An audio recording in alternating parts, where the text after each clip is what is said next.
All right, guys, welcome to Roofing Stories episode 7. I know we are kind of going live. This is the second episode we're recording today, and it is live on Facebook. So if you want to see previews of every episode before they go on YouTube, Spotify, and so on, you'll be able to find them on my Facebook Lives.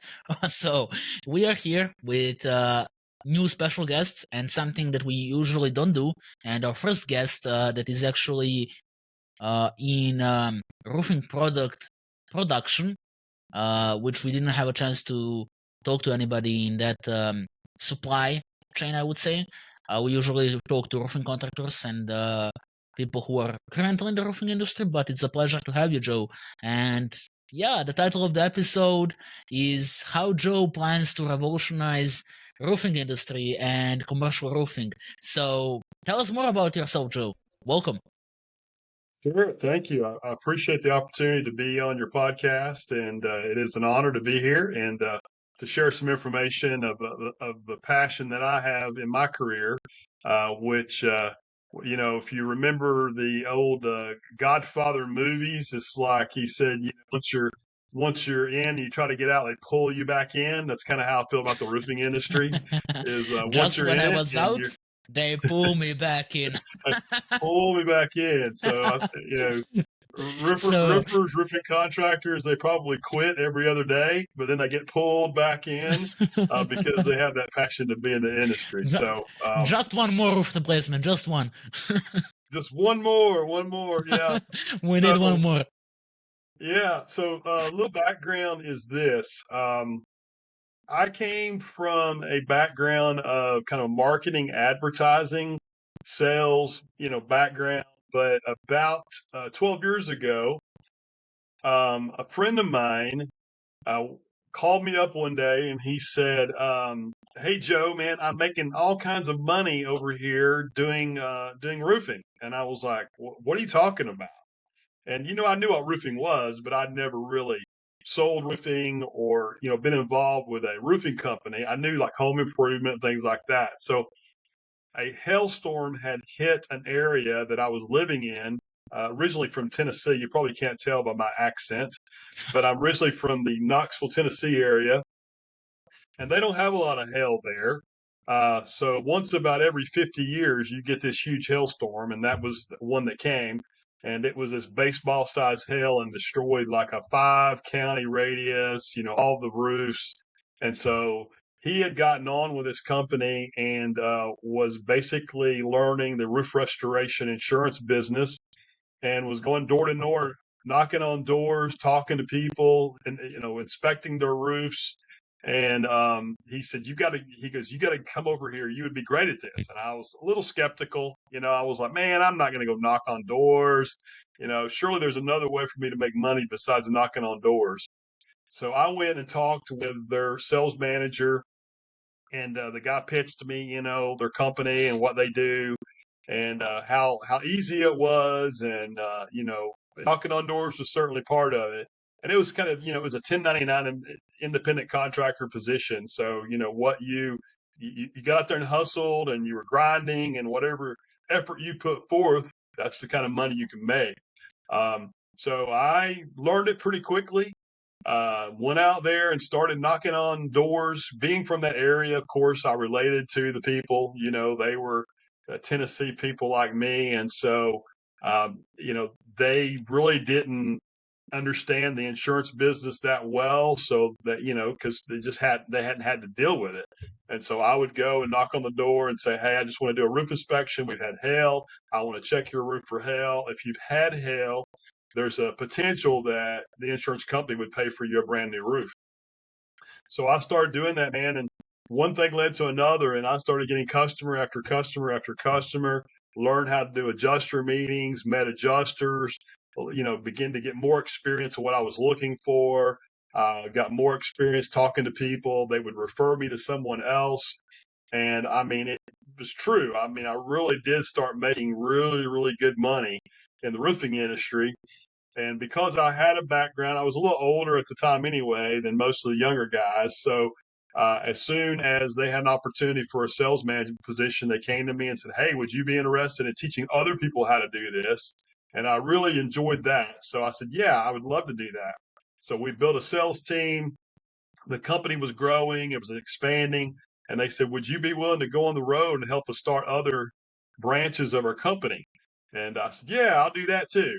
So I became a general manager of some of their branches, and then I began to go out and actually help them plant other branches, and the company really grew big time. So that was really my first introduction to the roofing industry, was that storm restoration side of things.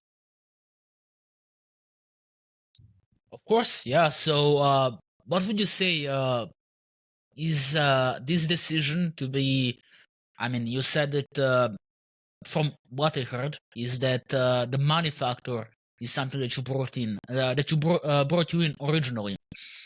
So having this knowledge, having years of experience in the roofing industry, both as a product seller, as a service seller, and so on, is this a decision you regret, or is this something you look into and say, "I'm glad that I actually took the call and I went in for the money"? Man, it's really the best decision that I've made. When I decided to actually take this position, here's what I looked at. Um, I looked at what the potential was, not just to make really good money. And you can make good money quick, especially in the roof restoration business, but if you're making the roofing industry a long-term career, then what I saw was that the roofing industry was beginning to change. This was, 12, 13 years ago. The roofing industry was beginning to change. The model was changing. Technology was changing. Things were becoming more computerized, using your phone, the aerial satellite views, the CRM systems that you were going to use. The old school roofing guys, and not to criticize any of those guys because they kind of, were the first ones. They were the frontiersmen of the roofing industry. But, the way they used to do it was, drive up in their, beat up truck and give somebody an estimate on a napkin. Here's what we can do for you. And that's not really what we do anymore. We can take a satellite view of a person's house. You know what you're looking for. Now you're working with insurance companies in certain situations. So technology's changed, and I really felt like that the people who got in on the ground floor of that and really learned it, not just the sales part of it, but the project management. How does a roof go on? The products that you use. Again, the CRM, how to keep up with your customers, the administrative part of it. All of those things combined, if you really learn those, I felt like that was a leap into a great career that really you would never be without a job, because roofing's not going away. It's not one of those things that, is here today and gone tomorrow. I mean, we're always going to need roofing companies and a roofing industry, because people need roofs, whether it's residential or commercial, and we're ever growing. And if you ever go to any of these trade shows now, like I've done the International Roofing Expo 2 years in a row. Dallas was last year. Las Vegas was this year. If you ever go to one of these trade shows, you'll see how advanced the roofing industry has become and how professional it is. So it's not just, again, the good old boy network. It's a really expanding. It's not just men; it's men and women. It's people from different countries, different nationalities, and it's a big technology kind of blast here that I'm seeing. So I felt like if that was going to happen, which it has, then I was going to set myself up in a career that was going to be able to take me through the rest of my years of working. Of course, yeah, definitely. I mean, that's extensive background, and I truly agree. There is a technology move, and even if we say that blue collar jobs won't be affected as much as white collar jobs will be, there is still going to be AI impact in roofing industry in the blue collar jobs. So I truly believe that this big marketing change and this change in the roofing industry and in the world will come to all industries. So not just blue collar or white collar, it doesn't matter. It's coming for all of us. in every single space, in marketing, in roofing, in sales, everywhere. We already have people trying AI callers, and you literally can get a call by AI. And yes, it is primitive at this point, but in a year or two, it will actually sound like a human, and that's an issue, right? So, how do you manage to stay on top of the trends with the constant change?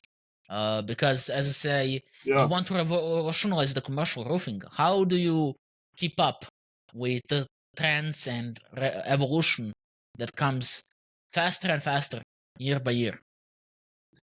Well, I think part of that's my personality. You know, I am not the younger guy on the block anymore. I'm not the oldest, but I'm not the younger guy. But even as a young person, getting my career going, I always look for innovative ways to do things, and was self teaching myself, self taught a lot of things. I remember when I went to college. This will tell how old I am. Back in the late '80s, and you had one computer class. If you weren't majoring in computers, you could take one computer class, which is like Intro to Computers. And I went to Middle Tennessee State University in Murfreesboro, Tennessee, outside of Nashville. And when we signed up for our classes, they had the little cards with little Chads poked out in them, and you went up and you grabbed your card from a particular table of a class you wanted to take and a time that you wanted to have. You got a card from that table.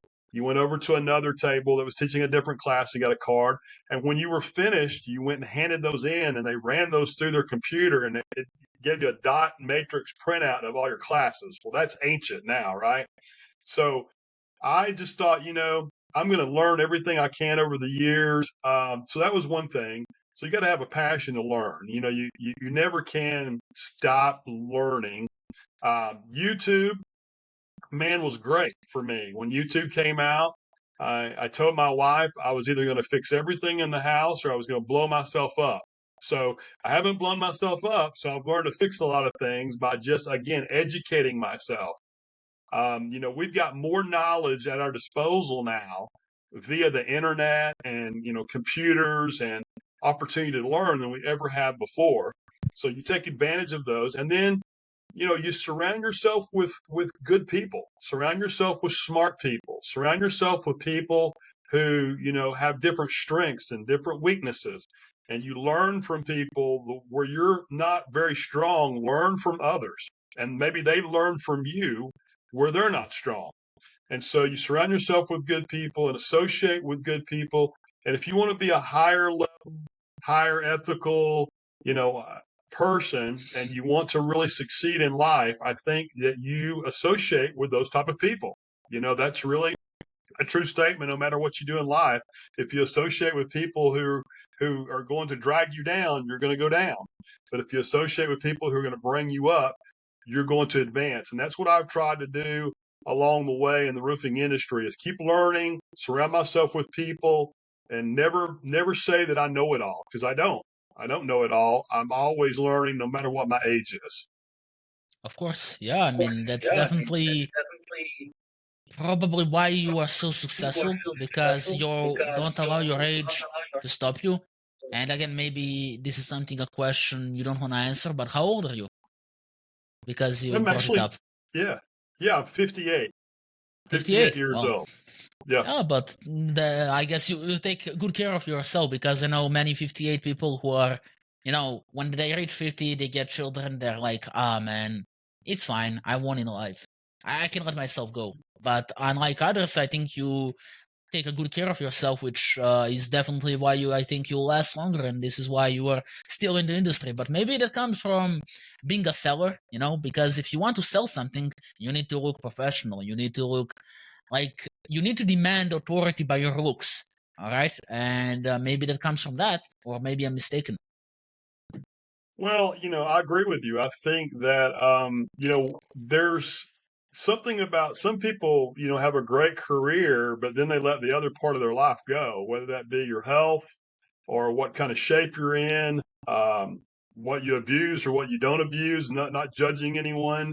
But all those things play into how successful I think you're going to be.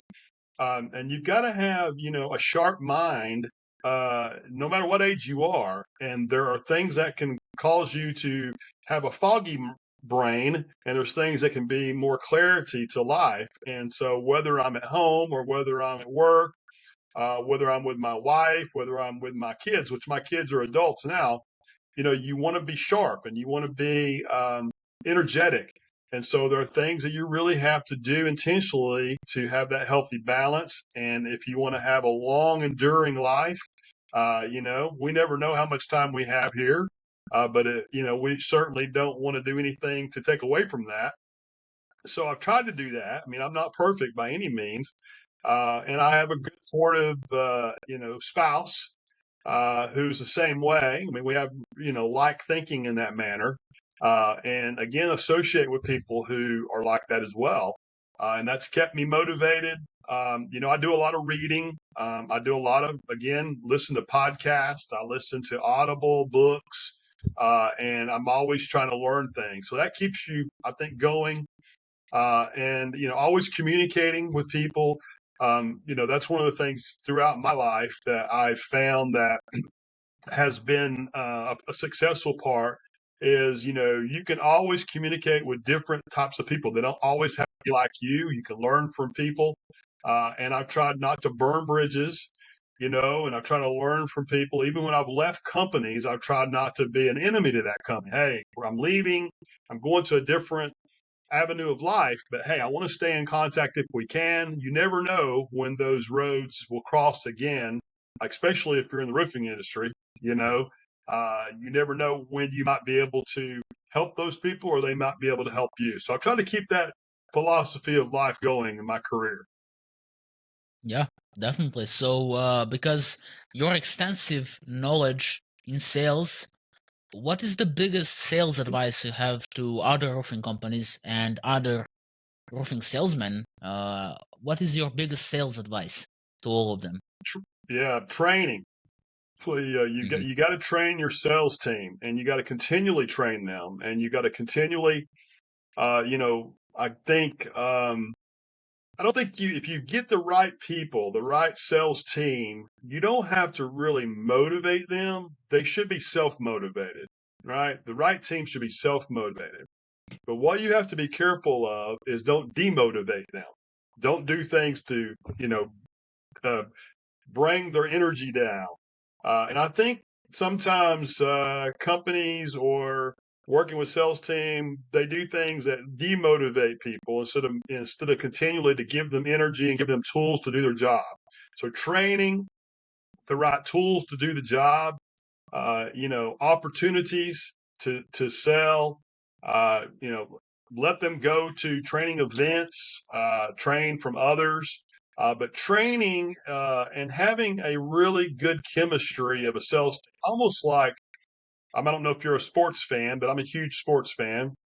Hmm. I love all kinds of sports, but football is probably my favorite sport. I played that American football or yeah, American football. Yeah, yeah. I played that growing up through high school and almost Hmm. went to college to play. But you can have the greatest talent on a team, and if you don't have the right chemistry, that team's not going to do well. We've seen that happen. We've seen like oh, this is the greatest team of all time, and they don't make it to the Super Bowl Yeah. or they don't win the championship. So Yep. you really got to have a company that has the proper leadership. And I'd say the leaders are kind of like the coaches, you got to have a head coach, you got to have coaches, and you've got to have the players, and you've got to have the right leadership, you got to have the right training, and you've got to have the right chemistry. And when you can get all that stuff balanced together and keep it together, then you see companies really just grow and expand and explode with, making profitable growth for their company and their people. Yep, absolutely. I mean, everything is about that, and everything is about the synergy and the team game. Uh, as you mentioned, so many super teams were made, but that doesn't essentially guarantee success. If you have no training, if you have no union, if you have no teamwork, there is no success. Like, you can have any amount of greatest players ever. That doesn't mean there will be success. I mean, we can see that MJ went from Chicago Bulls to Wizards, his own team, his own franchise, and he was so bad. Or we can see Shaq O'Neal that he went to other team and he was absolutely awful, right? I mean, if there is no team game, if there is no mental strength, there is no success. So definitely, but Yeah. besides sales, besides your previous experiences, and besides having huge industry experience, can you tell us more about your new avenue, your new work idea, and what is the FibraSeal base? Why do you think this is going to revolutionize um, commercial roofing and coating roofing? Like, what is it all about? Why should we be aware of this industry change? Yes. Yeah. Well, one of the things I did again while I was working in the roofing industry was learn as much as I can, whether it be residential or commercial, and surround myself with people who were smarter than I was and who knew more that I could learn from. And one of those companies and one of those individuals that I began to learn from early on about commercial roofing and also about commercial roof coatings was a guy by the name of Sonny Arwood. And Sonny owned a company back in the day called E Green. And E Green was a commercial roofing company, but did majority roof coatings. So I learned about roof coatings and what their benefits were and how they could be applied to a commercial roof system. And this is, I'm talking hands-on learning, went out and did the installation, did the cleaning of the roofs, the installation of the roofs, and went out and sold these coating jobs. And as I said a few minutes ago, don't ever burn a bridge because you never know when passing across again. So I went on my way into the roofing industry, and Sonny continued to excel in his company. But one of the things he was doing was he was developing products, new roof coating products. If you're familiar with commercial roof coatings, one of the main ways that manufacturers want you to apply their coatings is on seams and penetrations on a roof. And every roof has a seams and penetrations. And if you really diagnose the problem, about 90% of all leaks occur where there's a seam or a penetration on a roof. So what usually manufacturers require most installers to do is do a three-course method, they call it, where you put down coating on a seam or around a penetration, and then they want you to embed a polyester top fabric in the coating to give it tensile strength, they call it. And then you put more coating on top of it. It's a very tedious top task. It's a lot of times the people who are installing that are on their hands and knees. They're trying to spread out the fabric to get it flat onto the roof. So there's no creases. There's no way that water can get in. And it takes a long time to do.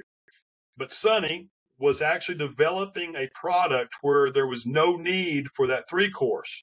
It was called FibraSeal Base. And he worked with a chemist over 20 years ago.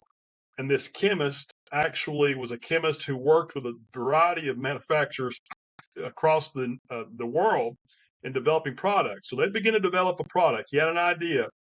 And that's where FibraSeal Base came from. FibraSeal Base is a polyurethane acrylic hybrid chemistry in the coating, and it's already got fibers in the coating. So when you put it down onto a seam of penetration, you don't have to use any fabric or anything. It's already there, and it gets sprayed down normally, and it's about 10 times faster than the regular method. So that's the flagship product. So backing up on my story again, Sonny and I stayed in contact over the years. I actually used his products, and then about over a year ago, Sonny and I came back in contact. He had opened an office in the Florida market, and that's where I was living. I live there now, and he needed someone to manage his new office. And we began to talk, and one thing led to another. And I came aboard with a company called Fluid Applied Roofing, FAR for short, Fluid Applied Roofing. And so I began to manage the office, begin to learn about the products. We manufacture several different kinds of coating. The FibraSeal Base is just one. That's our flagship product. is a FibraSeal base. And if you go and look up roofing, you'll see this blue coating that gets sprayed down. That's the FibraSeal base. But we Mhm. make systems for metal. We make systems for single ply roofs like TPO, PVC, EPDM rubber. We make systems for modified bitumen roofs. We make systems for built up roofs. We can even do tar and gravel, foam. So we make systems for all these type of roofs, but the FibraSeal base is always that flagship product that goes on all the seams and penetrations, and then you put your top coats on. So we do make silicones now as well. But most of our products are a polyurethane acrylic hybrid. So I work with them. I'm the director of training for our company, so I do a lot of training with contractors.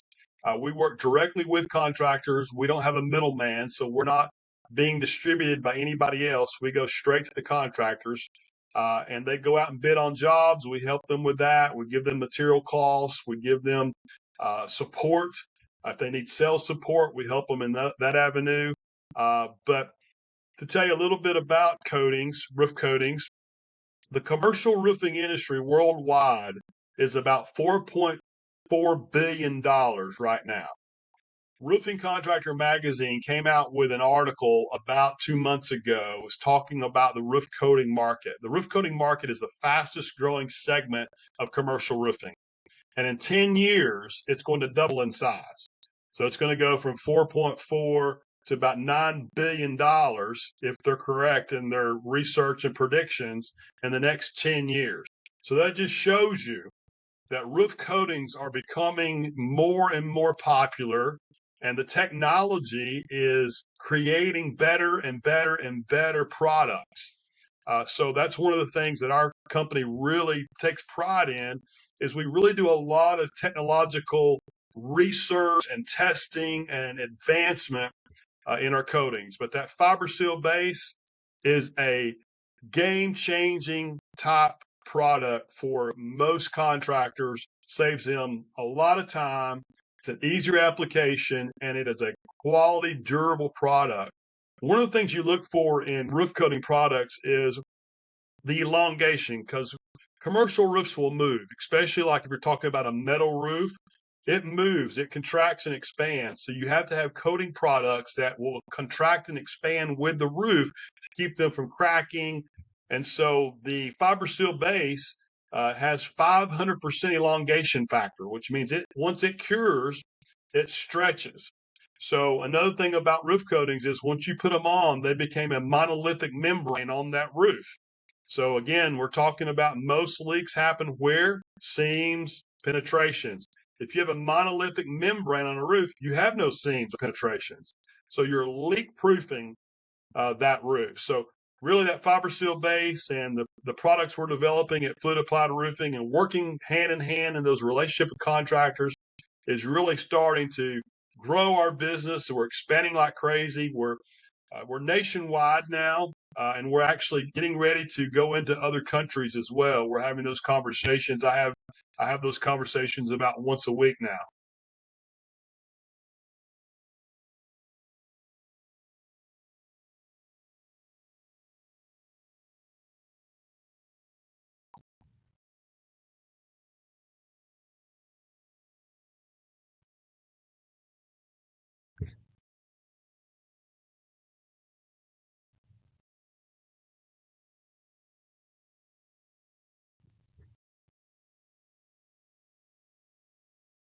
Oh, can you hear me now? I can hear you Oh, now. damn. Yeah. Damn. Yeah, sorry about that. I was muted because I was coming up with the questions, but I'm not somebody, as I said Okay. uh, before while I was muted. Um, I'm not somebody who has a lot of experience when it comes to roofing. I didn't do roofing myself, but from the passion and from what you are explaining, it definitely seems to be a revolutionizing product, especially because once you fill in the crack or the penetration, as you said, it spreads around, which allows you to connect with other cracks, which makes it the best product in the market for sure. So how new is your product? Is this something that is quite new in the roofing space, or how long have you Well, been in business?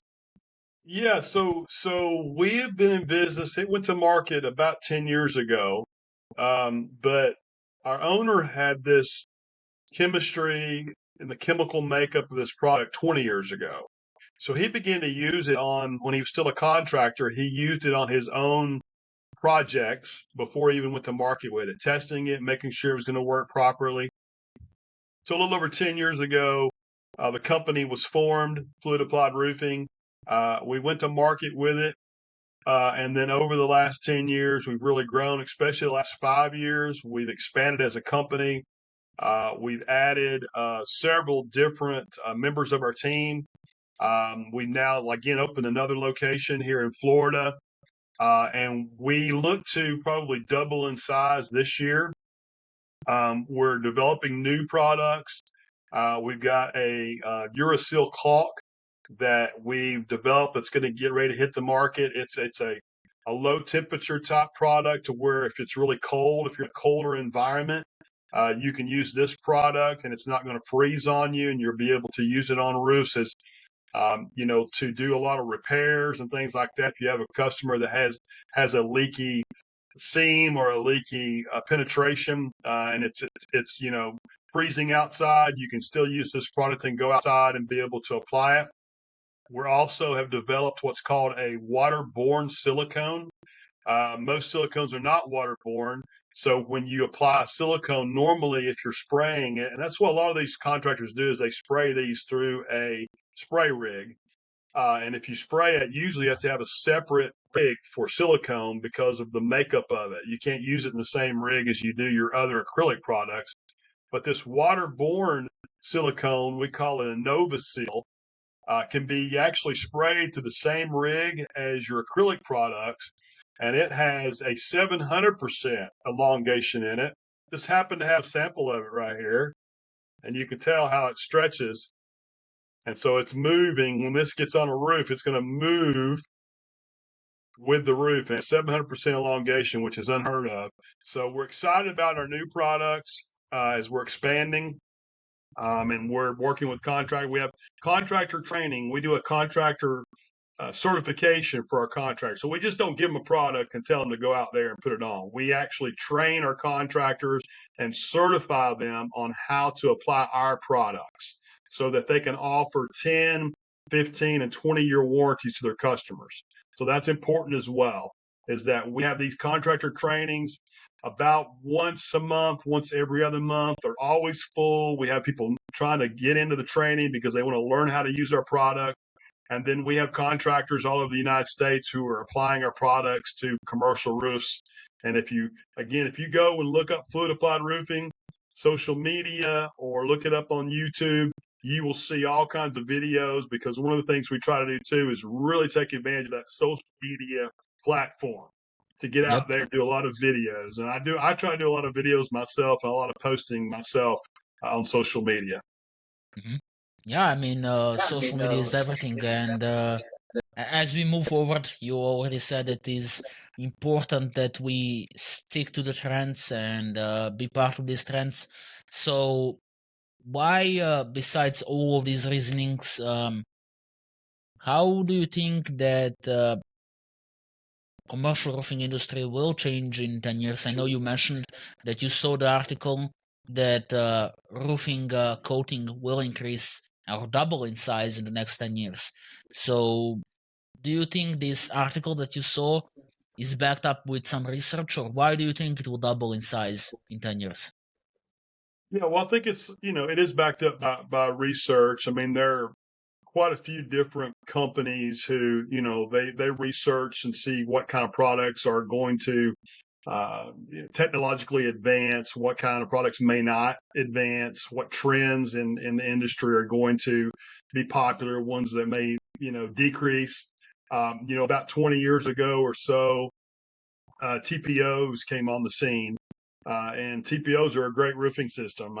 They probably take up or have taken up about 70% of the commercial market is putting TPOs on flat or low slope roofs. But those are kind of getting to the end of their life as far as their lifespan. So you're either going to have to do a brand new TPO, which may be what you choose to do, Or if they're still sustainable, you can put a coating. So I want to clarify something. Not every roof can be coated. So I don't want people to think out there, well, he's like pushing coatings for every situation and every roof. No, I'm not. I think you've got to do almost like I used to tell my salespeople, you can't push a product or a system on everybody you're trying to sell. Example was when you go to the doctor for a physical, and if the doctor were to come in and all of a sudden didn't take your temperature, didn't take your heart rate, didn't take your blood pressure, didn't do any blood work, and he just wrote you a prescription. He said, go home and take these pills. You'll feel better. You're going to be like, what are you doing, doc? You didn't even check me. So that is important not only in the medical field, but it's important in the roofing industry that when we're looking at a facility or talking to a customer, we find out exactly what are their needs, by using, questions and doing an inspection of the roof. Inspections are really, we've got to get on that roof. And that's what we teach our contractors is get on the roof, inspect the roof, see if a coating would even be an answer to their problem, because some roofs are too far gone. Some roofs have gotten really bad leaks. It's gotten saturated and you can't put coating on them because it'll trap that moisture in there. So those type of roofs, you have to put a brand new roof on. But for the roofs that can be sustained, coatings are a great answer. They're about 30-50% less than a traditional re-roof, so you're saving the customer money. They're energy efficient. The top coat or the finished coat that normally coatings are put on at the very end are about 85 to 90% UV reflective. So we know UV rays are the worst enemy of most roofs. That's what eats away at the roof. So if you can reflect that away from the building, away from the roof, then you're going to sustain that roof for a lot longer. You're also going to lower the energy cost in that facility during the summer months, especially places like here in Florida, where it gets really, really hot. If you're reflecting the UV rays, then your air conditioning is not going to have to run overtime. So it's going to be a cooler environment inside. So sometimes these roofs will actually pay for themselves over a 10, 15, 20-year period. You've got actually not a liability with your roof, you've got an investment. So if your Yep. roof pays for itself over a period of time, you've got an investment there. So there's Mhm. a lot of benefits. It's tax deductible in year one. There are some cities, some counties, some states which use a roof coating and they call them cool roofs. If you use that type of system on a commercial roof, they'll give you a rebate back to the commercial building owner. So you'll get so many cents per foot back. So you're actually getting a discount on the roof.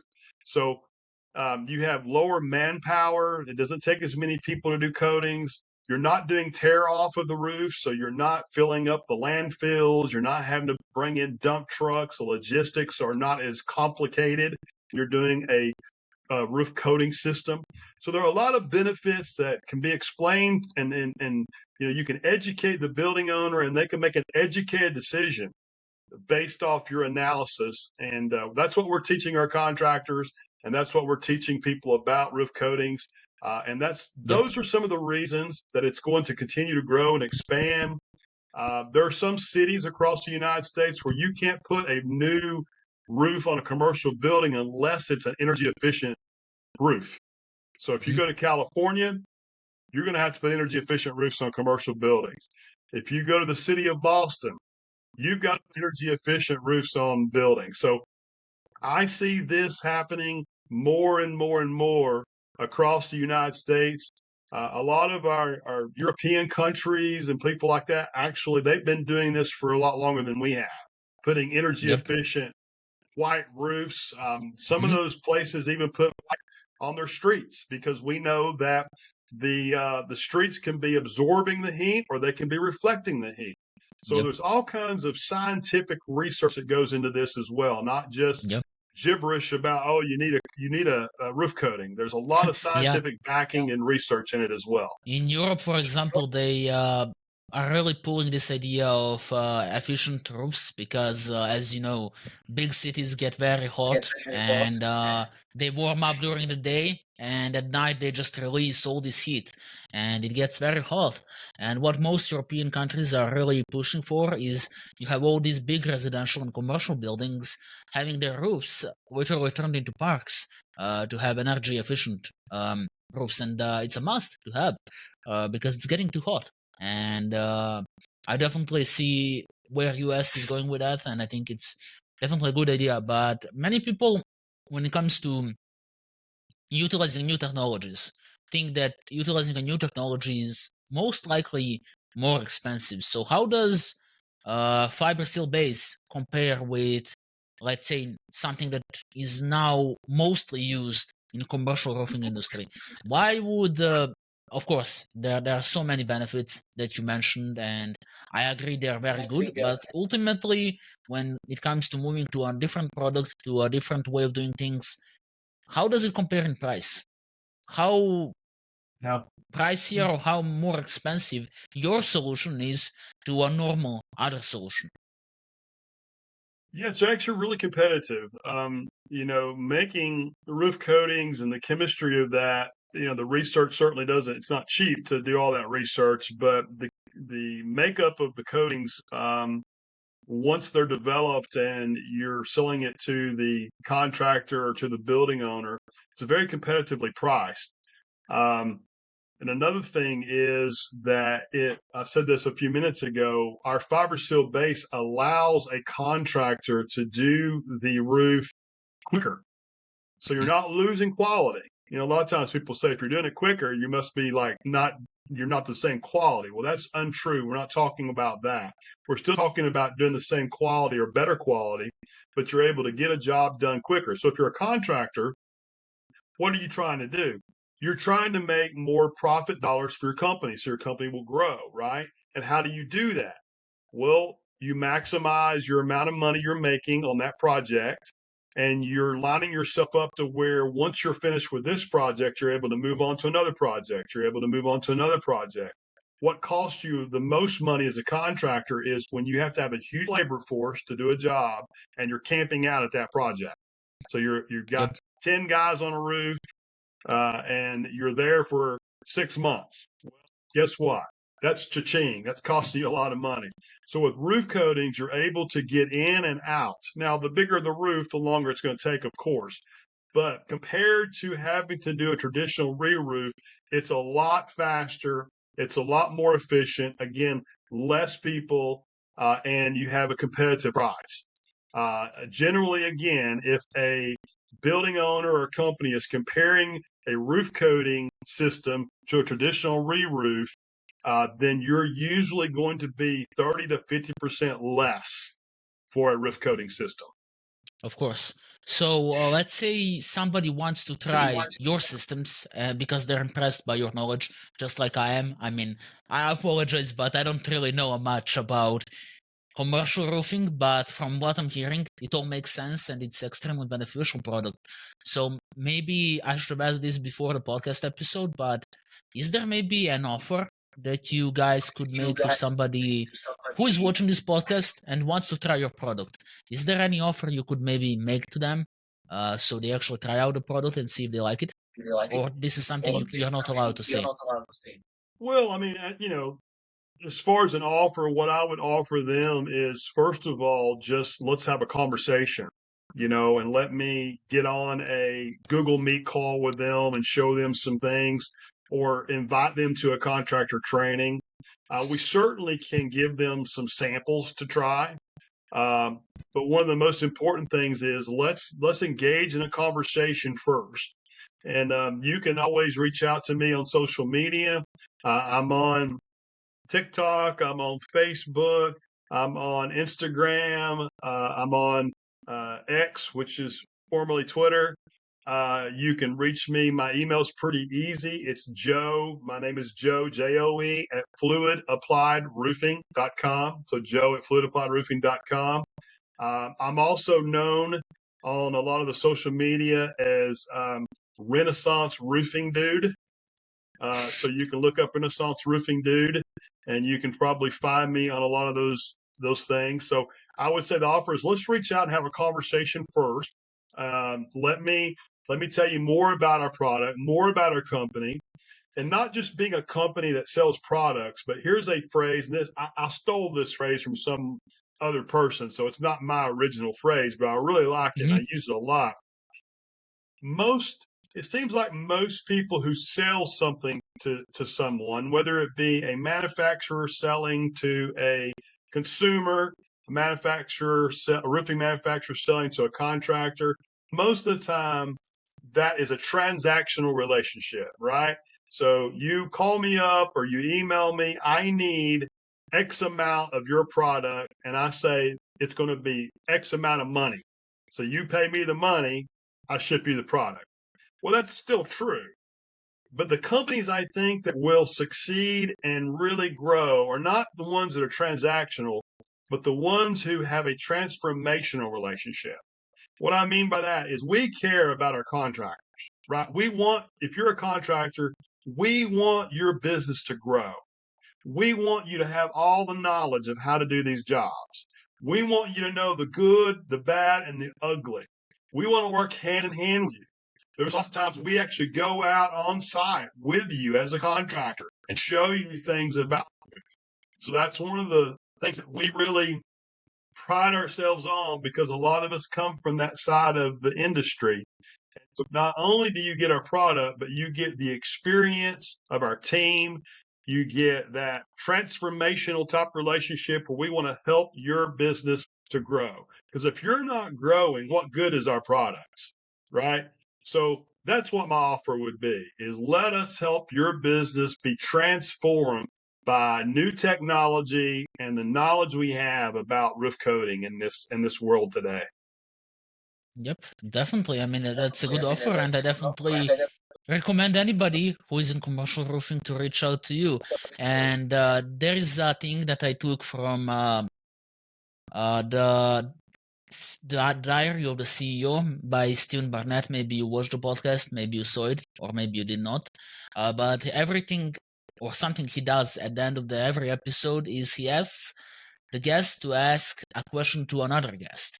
And just before you, we had a roofing company owner from Florida, Alex, and he asked this question. And of course, you can refuse to answer it, but you can answer it if you wish. Is what is your biggest mistake you ever made?